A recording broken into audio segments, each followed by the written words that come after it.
Hey everyone, and welcome back. Today we're diving deep into Plato. But with a twist. Right. Not your typical philosophy lecture, though. We're exploring How his ideas could be connected to his, well, personality. exactly. It's a new perspective for sure. We'll be looking at a system called the Enneagram. The Enneagram. Now that's something I've heard about, but It suggests that Plato, well, he might have been what's called a sexual six-up. a sexual six. Now that sounds I don't know. I know, it might sound a bit strange. Yeah. Applying a personality framework to, someone who lived thousands of years ago, It's definitely a unique approach. but hey, maybe it'll reveal some cool insights. Oh, absolutely. You see, the Enneagram isn't about labels or anything like that. Right. It's Yeah. more about understanding, core motivations, fears. Fears it, okay? A sexual six specifically, they're driven by this deep need for security, stability. Security and stability. Yeah. Okay, I'm starting to see a possible connection here. Plato's devotion to Socrates, that was pretty intense. More than just a, normal teacher student thing, right? Oh, totally. Hmm. Plato, I mean, he practically worshipped Socrates, Oh, really? especially in his writings.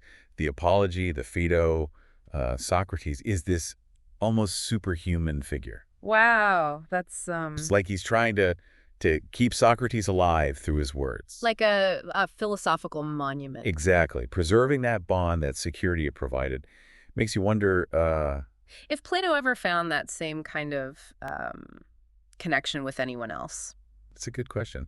And speaking of seeking security, have you ever Yeah. heard of Plato's theory of forms? Things get really interesting here. Oh yeah, the forms. Vaguely, I remember it from college. Well, it ties directly into this sexual sixfold need for certainty. Okay, yeah. Certainty in a world that's often anything but. Right, the world's constantly changing, unpredictable, uncertain. Settling, yeah. And for someone who craves stability, that's a problem. So what did Plato do about it? He comes up with this brilliant idea, the forms. Remind me about this again. I'm a little rusty. So Plato believed there are these perfect, unchanging forms that exist beyond the physical world. Beyond? Yeah, they're the blueprints for everything we see. So like for example. Well, there's a form of beauty, a form of justice, even a form of chair. A form of chair. So every chair we see is just An imperfect copy. I see. And these forms, they weren't just abstract ideas for Plato, were they? No, not at all. They were his anchor, his Yep. anchor of certainty. Right, because we're thinking of him through this lens of a sexual six, right? Yeah. Someone deeply afraid of chaos. Exactly. So the forms become his way of finding solid ground, creating that sense of order, predictability, in a world that can feel, well, quite random. I can see the appeal in that. And it goes beyond just personal philosophy. It shapes his views on politics, too. For example, Plato was very skeptical of democracy. Now that's interesting. Why would someone who loves these perfect, unchanging forms be wary of democracy? Well, remember that fear of chaos we talked about? Yeah.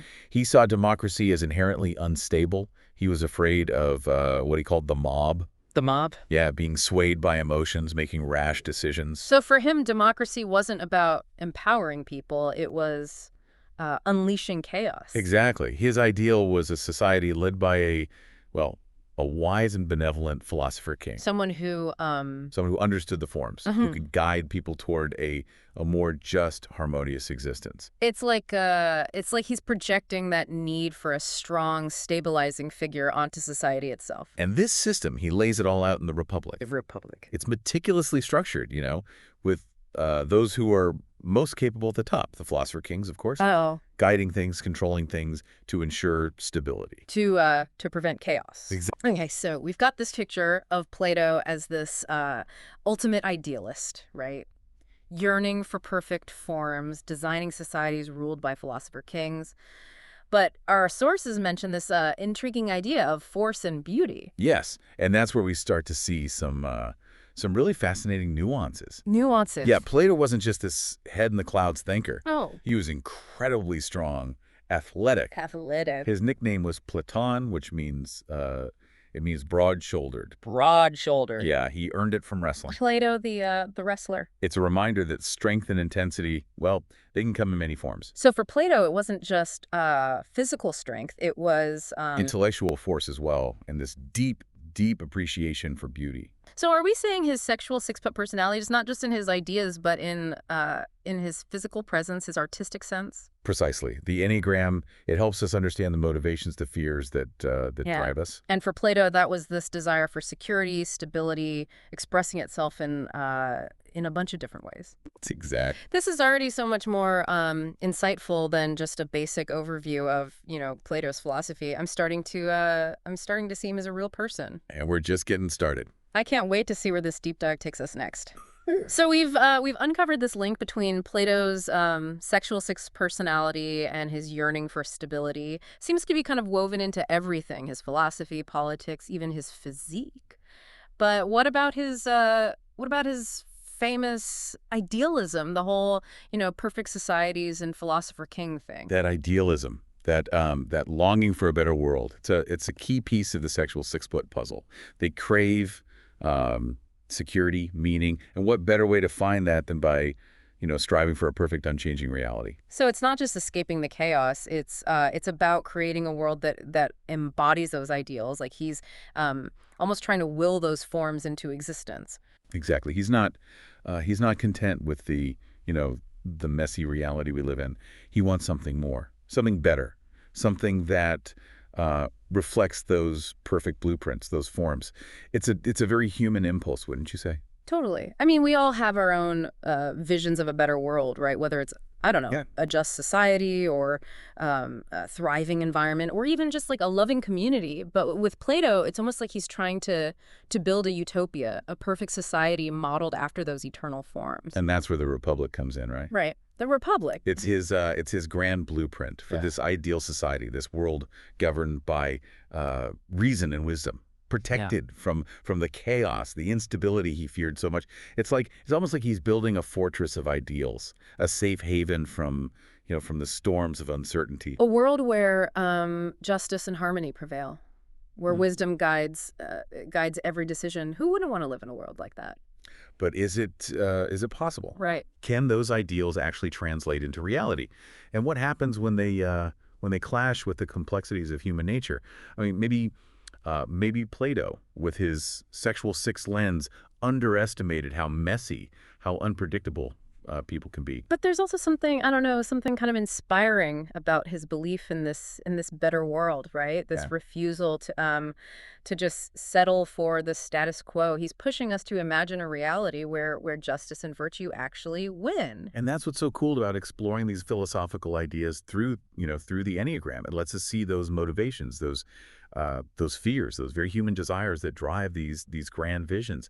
It makes these thinkers feel I don't know, relatable. More connected to our own struggles, our aspirations. Exactly. Speaking of relatable, our sources highlight another connection between the sexual six and Plato's philosophy. It's this idea of seeking relationships that kind of resemble, well, the parent-child dynamic. The parent-child dynamic. Yeah, Naranjo, a big name in Enneagram scholarship, he points out how sexual sixes often seek security and guidance in relationships that mirror that bond. I see. Yeah, like with Plato and Socrates, Right. that the way he admired Socrates, saw him as this source of wisdom, authority. Exactly. He's looking for that same sense of safety, that stability he might have craved in childhood, and he finds it in this deep philosophical connection.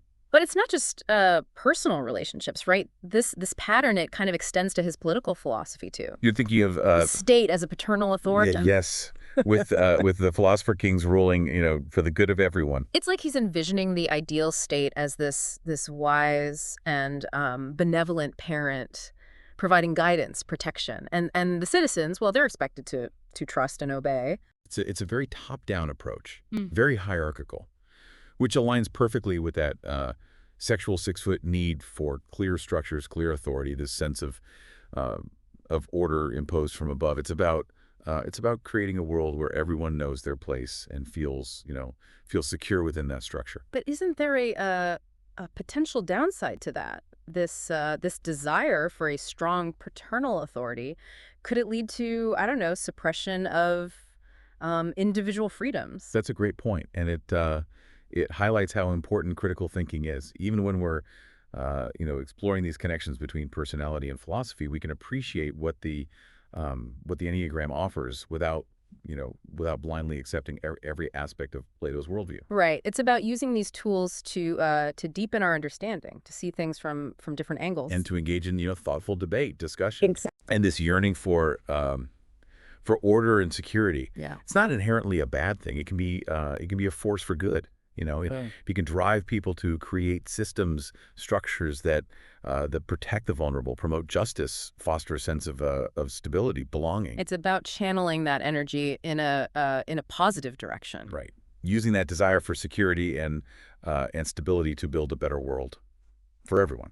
And in a way, that's what Plato was trying to do, wasn't he? He was taking those deep fears, those anxieties, those sexual six yearnings, and using them to create this blueprint for a just and harmonious society. It's almost like he's saying, look, the world can be scary, chaotic, Yeah. but what if we could build a world based on reason, wisdom, Yeah. virtue, As for where everyone feels safe, secure. that's a powerful vision, even if it's not totally achievable. It speaks to that universal human desire Mm. for meaning, purpose, a sense of belonging. It's inspiring seeing how someone can take those vulnerabilities and transform them into something so, I don't know, ambitious, so hopeful. It's a reminder that even our flaws, those parts we might try to hide, deny, they can be the seeds of something truly remarkable. It's all about how we choose to channel that energy, how we use it to shape our lives, shape the world around us. Exactly. This has been such an eye-opening exploration. It's amazing how the Enneagram adds this whole new layer to understanding Plato. He's not just a philosopher anymore. He's a real person driven by these desires, these anxieties, just like all of us. I remember this is just one way to look at Plato's work. The beauty of philosophy is that it invites multiple interpretations, different perspectives. But what I find so fascinating about the Enneagram is that it gives us this glimpse into his inner world. It can really enrich our appreciation for his ideas. For sure. Makes you wonder, someone like Plato was so influenced by his personality. How much are our own beliefs, our values shaped by our own personality patterns? That's a question worth thinking about. Maybe even exploring, Yeah. with the Enneagram as a guide. A journey of self-discovery. Exactly. And who knows, maybe by understanding these patterns, we can all tap into our own inner Plato, that unique blend of strength, beauty, intellectual force. Yeah. And use it to create something extraordinary in our own lives. I love that. But let's not get ahead of ourselves. We still have one more fascinating aspect of Plato's personality to explore, one that might surprise you. Oh, this is getting good. I can't wait to see what other insights this Enneagram lens reveals. All right, lay it on me. We've covered Plato's loyalty, his search for security, his idealism, even his athleticism. But you mentioned force and beauty. How does that fit with this sexual six idea? It's interesting, actually, how this concept that seems so abstract at first plays out in Plato's life, his work. Remember, sexual sixes, they can be intense. Yeah. And that intensity, it can show up in different ways. For Plato, it's this powerful mix: intellectual force, physical vigor, and a real appreciation for beauty, especially in the dialogues. So it's not just physical strength, more like a strength of conviction, willingness to, I don't know, challenge things and defend his ideas. Exactly. Think about his critiques of the sophists. Yeah. Those traveling teachers. They often focus more on rhetoric than truth. Ah, the sophists. And Plato, he saw them as a threat to genuine knowledge, wisdom. Makes sense, especially for someone who craves certainty and truth as much as Plato did. I bet those sophists with their slippery arguments, their focus on just persuading people, I bet that was pretty frustrating for him. Oh, absolutely. And his sexual six personality, it might have fueled that frustration, that need to push back against anything that threatened his sense of order, stability. Like he's saying, no, there is truth, there is certainty, and I'm gonna defend it. With everything he's got. Yeah, So exactly. that's the force part. Right. What about beauty? How does that fit in? It's everywhere in his writing. His dialogues, they're not just these dry, boring academic things. Yo. They're crafted with such elegance, such precision. Hmm. It's almost lyrical. Like he's not just trying to convince you with logic, reason. He's trying to, I don't know, to seduce you with the beauty of his language. Yes, Hmm. the imagery, the artistry of it all. He understood that to really, to really engage people, to draw them into his world, he had to appeal to their hearts, not just their mind. Should make them feel it. And that's where the beauty comes in. It's a way of connecting, creating a shared experience that goes beyond just, intellectual debate. Like when I think of Plato's work, the first thing I think of is the allegory of the cave. Ah, yes. And that's not just a philosophical argument. It's a story. It's an image that sticks with you. It's beautiful Yeah, and thought-provoking. that's Plato for you. He knew how powerful storytelling was, the power of metaphor, imagery, to make these complex ideas, clear, memorable. He was a master at blending philosophy and art. He's not just a philosopher. He's an artist. Exactly. And this force and beauty thing, it's not just a random quirk, is it? It's a part of who he is. Part of his sexual 6-foot personality. It's there in his writing, his thinking, even his physical presence. It goes back to that core desire for security, for connection, to create a world that feels, I don't know, stable, meaningful,